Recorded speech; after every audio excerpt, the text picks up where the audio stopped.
সকালে ছোট্ট মেয়ের হাতে চকলেট দিয়ে বাড়ি থেকে বেরিয়েছিলেন। ডিউটি সেরেই ফিরতেন মেয়ের কাছে, কিন্তু তার আর ঘরে ফেরা হলো না। মালগাড়ি ধাক্কায় মর্মান্তিক পরিণতি হলো কাঞ্চনজঙ্ঘা এক্সপ্রেসের রেল গার্ডে। ব্যক্তির আকস্মিক মৃত্যুতে শোকে পাথর স্ত্রী পরিবার। শিলিগুড়ি ৩২ নম্বর ওয়ার্ডের ছোট্ট মেয়ে, স্ত্রী এবং মাকে নিয়ে থাকতেন কাঞ্চনজঙ্ঘা এক্সপ্রেস ট্রেনে গার্ড আশিস দে। সোমবার সকালে ৮টা নাগাদ বাড়ি থেকে বেরোন আশিস। মেয়েকে চকলেট দিয়ে বলে যান রাতে বাড়ি ফিরব। নিউ জলপাইগুড়ি স্টেশন থেকে ডাউন কাঞ্চনজঙ্ঘা এক্সপ্রেস ট্রেনটি যাত্রা শুরু করার কিছু পরেই আশিস দের পরিবার জানতে পারে কাঞ্চনজঙ্ঘা এক্সপ্রেস রাঙ্গাপানি স্টেশনে কিছু দূরেই দুর্ঘটনার কবলে পড়েছে। সকাল ৯টায় বাড়ির সদস্যরা আশিসের মৃত্যু সংবাদ জানতে পারে। এমন সংবাদ শোনার পরেই আশিসদের স্ত্রী, সন্তান সহ পরিবার কার্যত শোকে পাথর। কাঞ্চনজঙ্ঘা এক্সপ্রেস দুর্ঘটনায় উত্তরবঙ্গ মেডিকেল কলেজ ও হাসপাতালে বাড়ছে মৃতদেহের স্তূপ, আহত বহু যাত্রী। এখনো পর্যন্ত মৃতের সংখ্যা ৯, যদিও বেসরকারি সূত্রে সংখ্যাটা ১৫। সোমবার সকালে ঘটে যাওয়া এই রেল দুর্ঘটনায় মৃতদের মধ্যে রয়েছেন মালগাড়ি চালক, সহকারী চালক এবং কাঞ্চনজঙ্ঘা ট্রেনে গার্ড আশিস দে। সোমবার সকালে ঘটনার পর বিকেলে এলেন রেলমন্ত্রী অশ্বিনী বৈষ্ণব। তিনি দুর্ঘটনাস্থল ঘুরে দেখেন।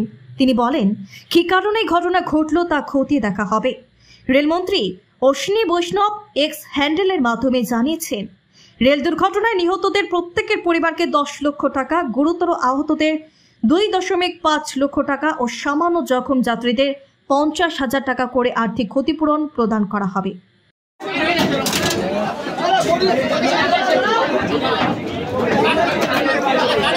দাদা, আপনার নাম কি? ফজলুর রহমান। আচ্ছা, কি হয়েছিল, কি দেখলেন? আমরা দেখলাম যে ৮টায় আমাদের ঈদের নামাজ ছিল আজকে, বকরিদ। ৮টা ৫-এ একটা শব্দ হয়।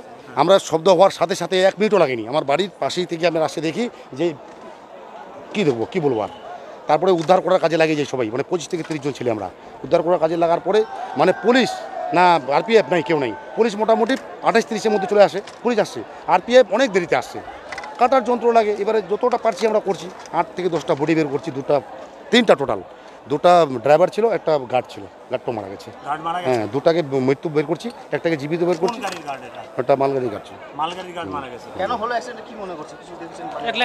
এটা দোষ স্টেশন মাস্টারের। কী করে এক লাইনে হয়? কত প্যাসেঞ্জার তো যাচ্ছে, তো ওটা যাওয়ার পরে তারপর তো ছাড়তে হবে। ডিস্টেন্স কতটা, বেশি তো না তো। এখান থেকে 1 থেকে 1.5 কিলোমিটার ডিস্টেন্স থাকবে। নিজ বাড়ি পার হবে, চড়াট পার হবে, তারপর ছাড়বে আমার মনে হয়। এই রাঙ্গাপানি সামনে নিজ বাড়ি, তো তার মধ্যে এখানে রাঙ্গাপানি, এটা তো রাঙ্গাপানি এলাকায় পড়ে আমাদের। অনেক বড় গাইসালের দ্বিতীয় এটা। হ্যাঁ, আমার কাছে পিছনে। হ্যাঁ, আর এখানে সিঙ্গেলে কোনো ফ্যাক্টর নেই, তো নিজ বাড়ি তখন তুলে দিয়েছে স্টেশনে। হয়তো বলবে কেউ যে দাঁড়ায় নাই, গাড়ি যাচ্ছিল। হয়তো বৃষ্টির জন্য হয়তো কোনো সময় স্লিপ করে, তো রেল কোনো সময় স্লিপ করে, হয়তো বৃষ্টির জন্য তো সময় যাচ্ছিল।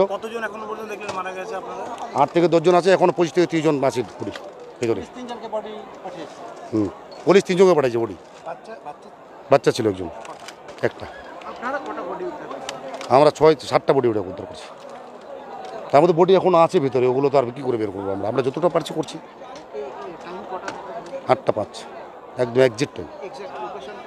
নির্মলজোত, ছোট নির্মলজোত। এটা ছোট নির্মলজোত, ওটা বড় নির্মল। তখন আবার বড় নির্মলজোত হয়েছিল। নির্মলজোত, ছোট নির্মলজোত। হ্যাঁ, ছোট নির্মল, কার্গিল পেট্রোল মসজিদ।